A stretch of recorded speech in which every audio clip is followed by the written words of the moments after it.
Hi all, അസ്സലാമലൈക്കും. Welcome back to Silna's kitchen.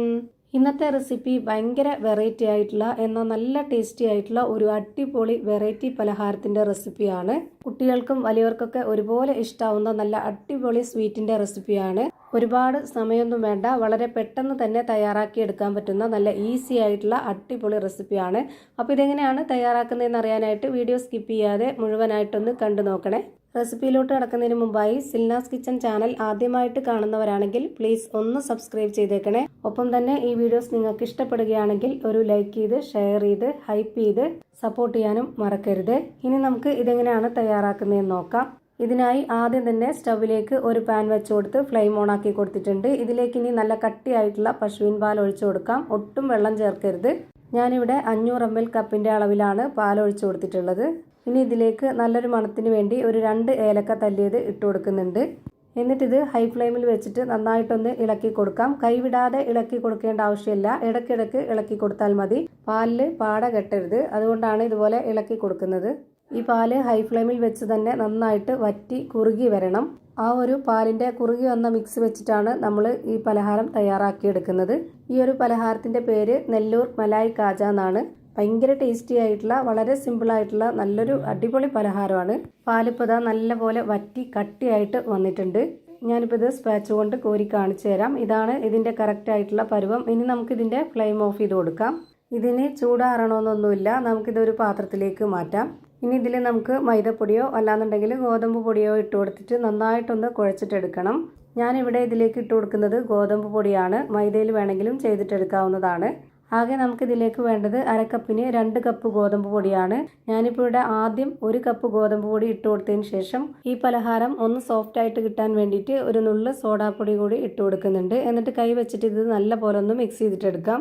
1 cup പൊടി ഇട്ട് കൊടുത്തിട്ട് നന്നായിട്ടൊന്ന് മിക്സ് ചെയ്തതിന് ശേഷം മാത്രം വീണ്ടും 1/2 കപ്പ് പൊടി കൂടെ ഇട്ട് കൊടുക്കുക. അപ്പോൾ ഇതിലേക്ക് ആകെ വേണ്ടി വന്നിട്ടുള്ള പൊടി 1/2 കപ്പിൻ്റെ മെഷർമെൻറ്റ് കപ്പിൽ 2 കപ്പ് ഗോതമ്പ് പൊടിയാണ്. ഇനി ഇതിലേക്ക് കുറച്ച് വെള്ളം ഒഴിച്ചു കൊടുത്തിട്ട് കുഴച്ചെടുക്കാം. ഈ പൊടി എടുത്തിട്ടുള്ള അതേ കപ്പ് അളവിൽ തന്നെ ഒരു 1/2 കപ്പ് വെള്ളം ഞാനിവിടെ എടുത്തിട്ടുണ്ട്. അതിൻ്റെ പകുതി ആദ്യം ഒഴിച്ചു കൊടുത്തു. എന്നിട്ട് ഇതുപോലെ നന്നായിട്ടൊന്ന് കുഴച്ചെടുത്തതിന് ശേഷം വീണ്ടും ഇതിലേക്ക് ബാക്കിയുള്ള വെള്ളവും കൂടെ ഒഴിച്ചു കൊടുത്തിട്ടുണ്ട്. അങ്ങനെ ഘട്ടം ഘട്ടമായിട്ട് ഒഴിച്ചു കൊടുത്തിട്ട് കുഴച്ചെടുക്കുക, അല്ലാന്നുണ്ടെങ്കിൽ പരുവം തെറ്റിപ്പോവും. ഇതൊരുപാട് അങ്ങ് ലൂസാവരുത്, കുറച്ച് ടൈറ്റായിട്ട് വേണം ഈ മാവ് തയ്യാറായി കിട്ടാനായിട്ട്. ഇപ്പോൾ ഞാനിതാ ഈ ഒരു പരുവത്തിൽ നന്നായിട്ട് കുഴച്ചെടുത്തിട്ടുണ്ട്. ഇനി ഇതിലേക്ക് 1 ടേബിൾ സ്പൂണോളം നെയ്യ് ഒഴിച്ചു കൊടുക്കുന്നുണ്ട്. നെയ്യ് ഇതിൽ നിർബന്ധമുള്ള കാര്യമല്ല, വേണമെന്നുണ്ടെങ്കിൽ ചേർത്ത് കൊടുക്കാം, അല്ലാത്തവർക്ക് സ്കിപ്പ് ചെയ്യാം. നെയ്യ് കൂടെ ഒഴിച്ചു കൊടുത്തതിന് ശേഷം ഇതുപോലെ മാവൊന്ന് ഉരുട്ടിയെടുക്കുന്നുണ്ട്. ഇപ്പോൾ ഇതാ മാവ് റെഡിയായി. ഇനി ഒരു 10-20 മിനിറ്റ് ഒന്ന് റെസ്റ്റ് ചെയ്യാനായിട്ട് മാറ്റി വെച്ചിരിക്കാം.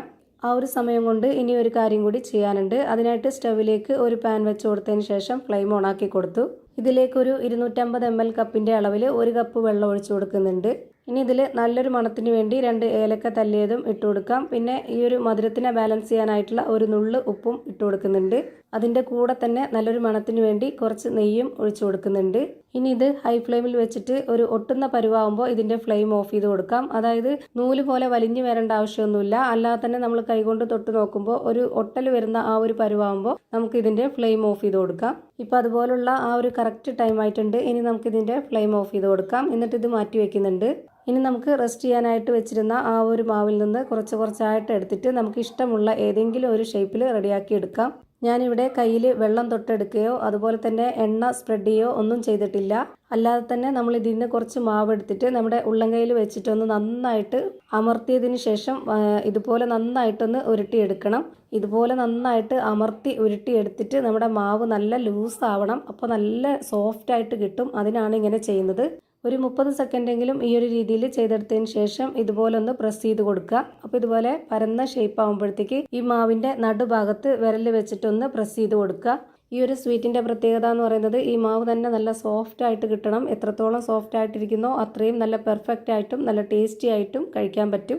ഇതുപോലെ നടുഭാഗം കുഴിയാക്കി കൊടുക്കുമ്പോഴത്തേക്ക് നമ്മൾ എണ്ണയിൽ ഫ്രൈ ചെയ്തെടുക്കുമ്പോൾ ആ ഒരു ഭാഗം നന്നായിട്ട് പൊള്ളി ഒരു ബോൾ ഷേപ്പിലായിട്ട് വരും. അതുപോലെ നന്നായിട്ട് പൊള്ളി വരുമ്പോഴാണ് ഇത് ഷുഗർ സിറപ്പിലേക്ക് ഇട്ട് കൊടുക്കുമ്പോൾ അതിനുള്ളിലേക്കൊക്കെ നന്നായിട്ട് ഷുഗർ വലിഞ്ഞിട്ട് നല്ല ജ്യൂസി ആയിട്ടും നല്ല സോഫ്റ്റ് ആയിട്ടൊക്കെ ഈ പലഹാരം തയ്യാറായി കിട്ടുന്നത്. ഇതുപോലെ ഞാനിപ്പോൾ ഒരെണ്ണം തയ്യാറാക്കി, ഇനി ഒന്നും കൂടി കാണിക്കാം. ഇപ്പോൾ ഇതാ ഇതേപോലെ തന്നെ ഞാനെല്ലാം റെഡിയാക്കി എടുക്കുന്നുണ്ട്. ഇനി ഇതൊന്ന് ഫ്രൈ ചെയ്തെടുക്കാം. അതിനായിട്ട് സ്റ്റവിലേക്ക് ഒരു കടായി വെച്ച് കൊടുത്ത് ഫ്ലെയിം ഓൺ ആക്കി കൊടുത്തിട്ടുണ്ട്. അതിലേക്ക് കുറച്ച് ഓയിൽ ഒഴിച്ചു കൊടുത്തതിന് ശേഷം ഓയിൽ നന്നായിട്ടൊന്ന് ചൂടായിട്ട് വരുമ്പോൾ ഓരോന്നോരോന്നായിട്ട് ഇട്ട് കൊടുക്കാം. പിന്നെ ഇതിൻ്റെ ഫ്ലെയിം കൂട്ടിയും കുറച്ചും നിൽക്കരുത്, ഒരേ ഫ്ലെയിമിൽ തന്നെ ഇട്ട് കൊടുക്കുക. അതായത് ഒരു മീഡിയം ഫ്ലെയിമിൽ തന്നെ വെച്ച് കൊടുത്തതിന് ശേഷം ഇത് ഫ്രൈ ചെയ്തെടുക്കണം. ഇതിൻ്റെ അകമൊക്കെ നന്നായിട്ട് വെന്ത് കിട്ടാനുള്ളതാണ്. അപ്പോൾ അതുകൊണ്ട് തന്നെ എത്ര സമയം വേവാനായിട്ട് എടുക്കുന്നോ അത്രയും സമയം വരെ ആ ഒരു ഫ്ലെയിമിൽ തന്നെ വെച്ച് കൊടുക്കുക. ഇതെല്ലാം ഇട്ട് കൊടുത്ത ഉടനെ തന്നെ ഇതിൻ്റെ അടിഭാഗത്ത് പിടിക്കാതിരിക്കാൻ വേണ്ടിയിട്ട് ഇതുപോലെ ഒന്ന് ഇളക്കി ഇട്ട് കൊടുക്കണം. എന്നിട്ട് ആദ്യം ഇട്ട് കൊടുത്തത് വെന്തതിനനുസരിച്ച് നമുക്കിതുപോലെ ഒന്ന് തിരിച്ചിട്ട് കൊടുക്കണം. ഒരു 2-3 മിനിറ്റെങ്കിലും ഇതുപോലെ തിരിച്ചും മറിച്ചൊക്കെ ഇട്ട് കൊടുത്തിട്ട് വേവിച്ചെടുക്കണം. എങ്കിലേ ഇതിൻ്റെ അകമൊക്കെ നന്നായിട്ട് വെന്ത് വരുള്ളൂ. ഇത് വെന്ത് വരുന്തോറും നല്ല ബോൾ ഷേപ്പിലായി കിട്ടും. ഇപ്പോൾ ഇതാ കറക്റ്റായിട്ട് വെന്ത് കിട്ടിയിട്ടുണ്ട്. ഇപ്പോൾ ഇത് കാണാൻ തന്നെ നല്ല ഭംഗിയാണ്, അതുപോലെ തന്നെയാണ് കഴിക്കാനും നല്ല ടേസ്റ്റിയാണ്. ഇപ്പോൾ ഇതെല്ലാം വെന്ത് കിട്ടിയിട്ടുണ്ട്. ഇനി ഇത് എണ്ണയിൽ നിന്ന് മാറ്റി നേരെ ഷുഗർ സിറപ്പിലേക്ക് ചൂടോടുകൂടി തന്നെ ഇട്ട് കൊടുക്കുക. അപ്പോൾ പെട്ടെന്ന് തന്നെ നല്ല ഉള്ളിലേക്ക് ഷുഗറൊക്കെ വലിഞ്ഞ് നല്ല പഞ്ഞ് പോലെ ജ്യൂസി ആയിട്ടിരിക്കും. മിനിമം ഒരു 2 മണിക്കൂറെങ്കിലും ഈ ഒരു ഷുഗർ സിറപ്പിൽ കിടന്നതിന് ശേഷം മാത്രം എടുത്ത് കഴിക്കുക. എങ്കിലാണ് അത് കറക്റ്റ് പരുവത്തിന് കിട്ടുള്ളൂ.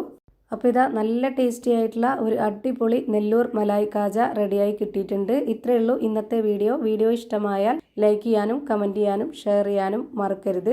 അതുപോലെ തന്നെ ഞാനിടുന്ന പുതിയ വീഡിയോസ് നോട്ടിഫിക്കേഷനായിട്ട് കിട്ടുന്നതിന് വേണ്ടി സബ്സ്ക്രൈബ് ചെയ്ത് ബെല്ലൈക്കൺ അമർത്തി അതിൽ ഓൾ എന്ന ഓപ്ഷൻ എനേബിൾ ചെയ്ത് കൊടുക്കാനും മറക്കരുത്. പുതിയൊരു വീഡിയോയുമായി വീണ്ടും വരും. Thank you for watching.